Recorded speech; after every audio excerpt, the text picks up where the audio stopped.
or page 764.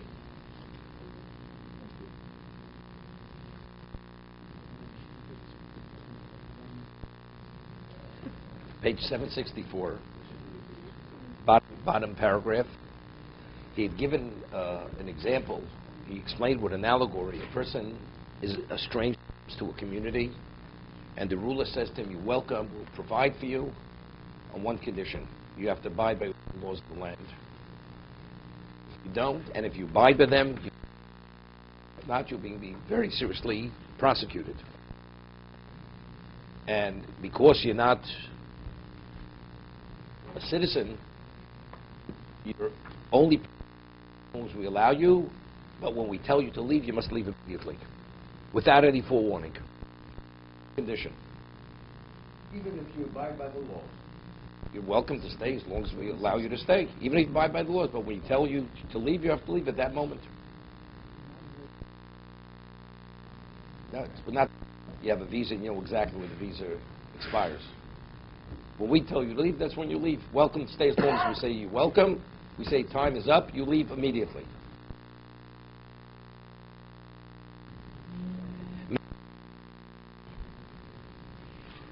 What are the conditions incumbent upon the stranger?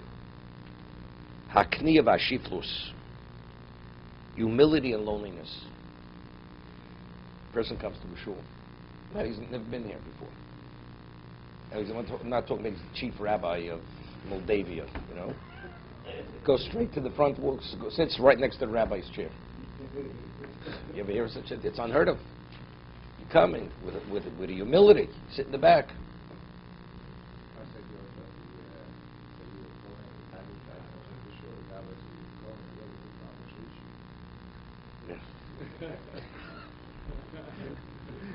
But Lazo Vagaivo,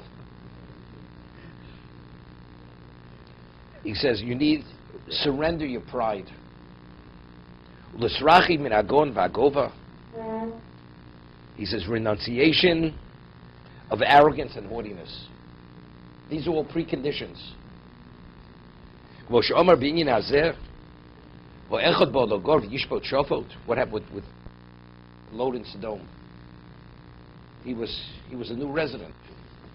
The angels came. He hosted. He's protecting them. He says, "It's just these rulings here."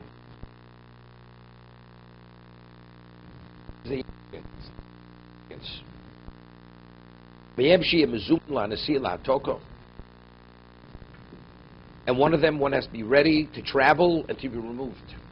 So therefore, there's always a certain sense of uneasiness. Door.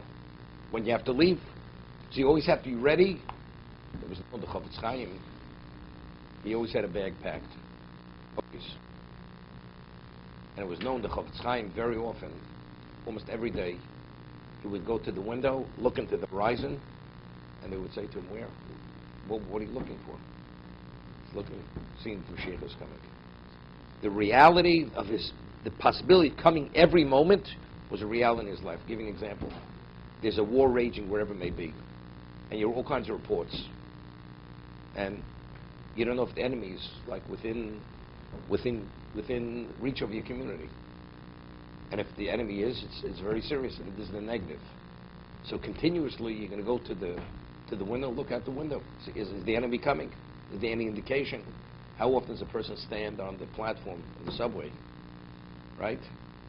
Look, what are you looking? When it comes, it'll come. You'll hear it coming, but you continuously look and see if the train's coming into the station. What are you looking? You have nothing better to do with your time.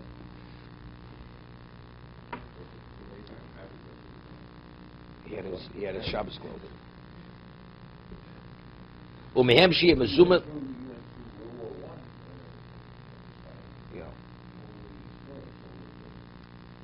Umehem sheyeh mezumah l'asir la'atok v'lo yagiv v'lo stur k'mo shenemar ha'oretz lo simoch l'tzmisus. The land cannot be sold forever, right? Maximum, a valid sale net sale is only a 49-year sale. Because Yovel comes, Jubilee comes, everything returns. Man says, "Well, it's mine, I'll sell it forever." It's not yours. You're a resident here. Ki li oretz, ki gerim b'soshav matem mimodi. The land is mine. You're strangers. You're only citizens in the land, but the land is mine. Hashem's the landlord.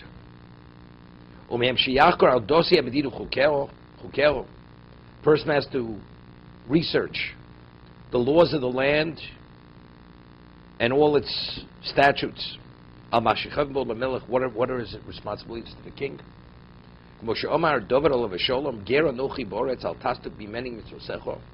I'm a stranger in the land. Don't conceal from me your commandments. As they say, ignorance is not an excuse. That you didn't know the law. Being here, you have an obligation to study and understand and seek out what the law is and what your responsibility to the king is.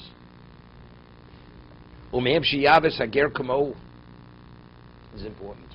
So if you're a stranger, how do you treat a fellow stranger? You're all in the same boat. I've been here longer. You look at a person, a newcomer, as he's infringing on me. When he's infringing, who said you have more right than he has? You know more of a stranger. You know less of a stranger than he is. And therefore you assist him. As you want to be assisted, assist your fellow stranger. There's a mitzvah to love the ger, the convert. He should be like a citizen, like any other Jew.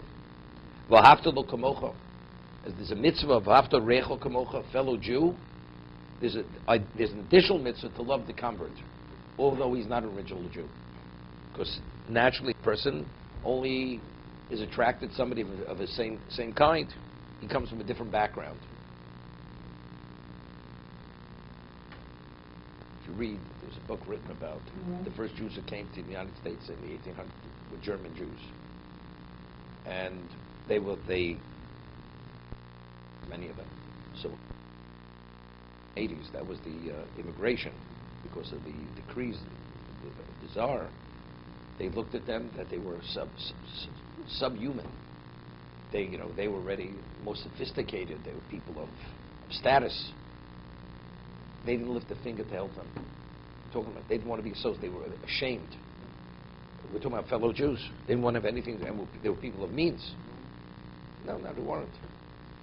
Still, it's your people. They were Jews.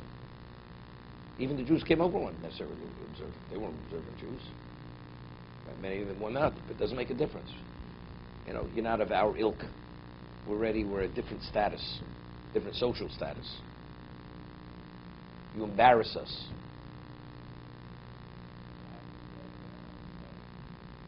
I was once in Buenos Aires, and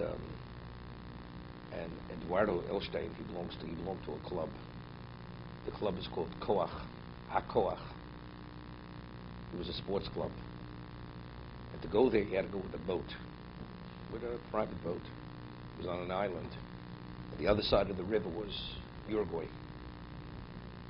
And many of these people, they're into sports. It's literally like it's like the old-time Yiddishists. I mean, they despise Judaism to the nth degree. So why did he belong to the club? He bought them out of bankruptcy because he wanted to have some level of influence there to change the whole attitude. So I'm there with him, and they have security. They have policemen. I mean, we're talking about Argentinian policemen on this campus. And he comes over to me and he says, what are you doing here? I look like a religious Jew. The people you see there don't look like I look. And I was there with my family on the island. And we were eating lunch together. We put our own lunch. So I take out my passport and show him my passport. He said, okay. So Eduardo apologizes to me. I'm insulting you. It's like you don't belong here. What do I look like, some kind of terrorist? So I said to Eduardo, you didn't insult me. I said, you should be the one insulted. If they see I'm your guest and you bought this place out of bankruptcy, they insulted you, they didn't insult me. I said, you're the one. They should apologize to you, not to me. But you understand, they know I'm Jewish. They're Jewish. They have difficulty, they can't tolerate it. The same thing happened